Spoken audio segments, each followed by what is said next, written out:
Hi, I'm Lisa Neff-Wheeler.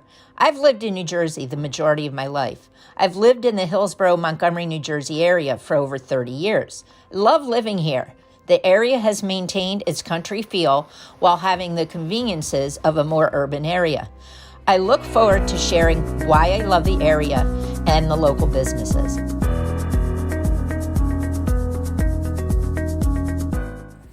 Hi, everyone. Thanks for tuning in today. I'm Lisa Neff-Wheeler, Realtor with Coldwell Banker Realty, and I'm here with Steve. Steve is the owner of Tender Lovin Grill in Hillsborough.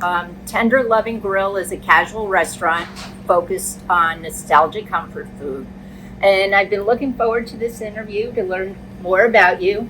My kids are big fans of the restaurant, so understanding what they like about it and convincing me that we all like it too. There you go. Have you been? I've been fine. You've been fine? Handling all the rain that's going on?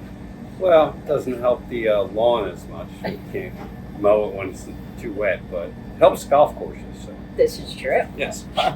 So why don't we start? Why don't you tell me a little bit about your business? What your goals were when you started the business, and how you've been making out over the last couple of years. Well, I've been in the restaurant business almost 45 years. I helped develop new concepts through the years: Bennigan's, Boston Chicken, Applebee's. And as I succeeded through the corporate ladder, it really became not about feeding people and making them happy, but more about corporate stuff. Right.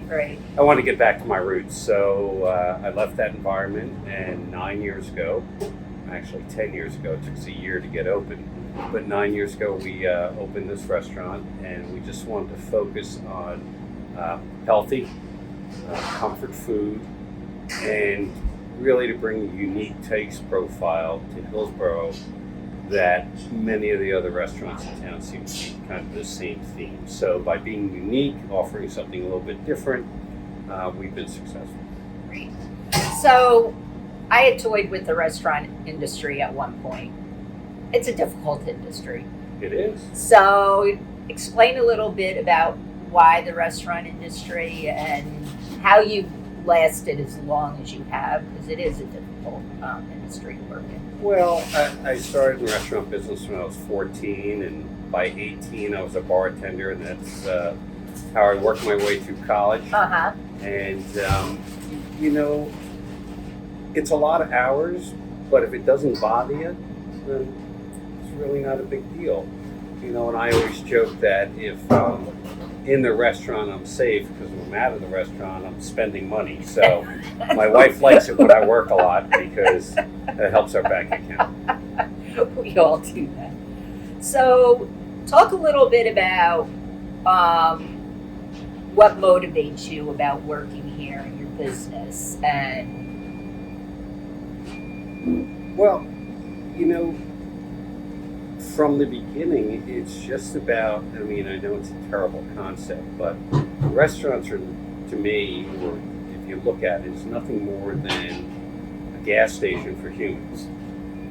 People looking to refuel, replenish, they need, to continue to have food, and how do you choose where you get your gas? Mm-hmm. You go by price, you go by cleanliness, you go by how friendly the people are. So the restaurant business as a whole is very simple. Mm-hmm. That's it. That's interesting. I never thought about it that way. So talk a little bit. You were in the corporate environment. Uh-huh. And then you transitioned to running your own business. Yes. What has surprised you most about running your own business? Mostly regulations in terms of trying to get permits. Not to trash Hillsborough, but I had a house built in Hillsborough. I get it. It took us almost a year to get the restaurant open, 9 months to get permits. It was a very tough period. We almost didn't open because, you take out loans and you've got things going on, and you got to pay rent, and the hardest part was just getting open. It's interesting. I thought it was only on the house side of the world, but it sounds like... No. Outside of, the startup and the regulatory aspect of opening your own business in town, any other surprises about running your own business? No, I mean, I through the years, I've opened like 17 restaurants. So I've been very familiar with the construction phase, with the system set up, with, personnel, parameters that you got to set up. So no, I knew what to do. It was just getting it done. So think back over the 9 years. What was the craziest experience you had in a restaurant? We haven't had much surprises. I mean, sometimes you get, thrown for a loop. People call 2 days before and they want like 500 tenders. And it's, you got to bring the chicken in, you got to prep it. But in terms of surprises, no, I think it's done quite well. Even with, the drama of the COVID over the last several years. My wife and I, Mary Beth, we always discuss how blessed we are. I mean, our business is 85 to 90% takeout. So when COVID came along, it really didn't change the mix of how our business was. Mm-hmm. And in 9 years, we've never advertised. So the community is what supported us. And we'd have regulars coming in and buying $1,000 gift cards. And the community has really supported us. And we, in turn, support them in terms of fundraisers and, sponsorships and stuff like that. But the hardest part these days is controlling costs. Yeah. Yeah. Everyone talks about, 9%, 10%. Our food costs are going up 50%. I know. So at what point in time does it become too expensive to have lunch? I have a 13-year-old and a 10-year-old. There you go.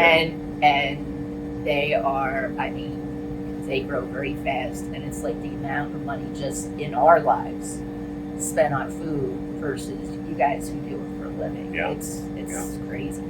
So it's tough. It's tough, and minimum wage keeps going up every year, and rent goes up every year, and food cost goes up every year. But we try to maintain a reasonable price point. So, what's something most people wouldn't know about your business? Oh, well, that we're here. We constantly get people like, "How long have you been here?" Well, like 9 years. And they're like, "Oh." Until my kids started saying, because my son loves your food, and he's like, "Mom, it's this great place," and yada yada yada. And I try to buy here all the time, and you're right. We've got a great location. I think that's definitely helped us a lot. Yep. We've got a very easy ingress and egress, so that's always, when you're doing site planning, that's something you always look for. People get in and out easy. So when this site opened on up, I knew that as long as we had good food, good service, which I believe we do, that we had the right location. Yeah, it is. It's a very good intersection. So I always ask restaurant owners, what is your most favorite thing on the menu That I eat? that you eat? There's a couple of them. The fish tacos are really good. The Baja steak salad is one of my favorites. And the ABC quesadilla. And that's apples and bacon and chicken, barbecue sauce, and the quesadilla. It's very interesting flavor profile, and we sell 1 million. It is. I was a consultant, so I lived on quesadillas for a long part of my career when I was doing that. So anything going on exciting over the next couple of months that you want your customers to know about, or the community at large to know about?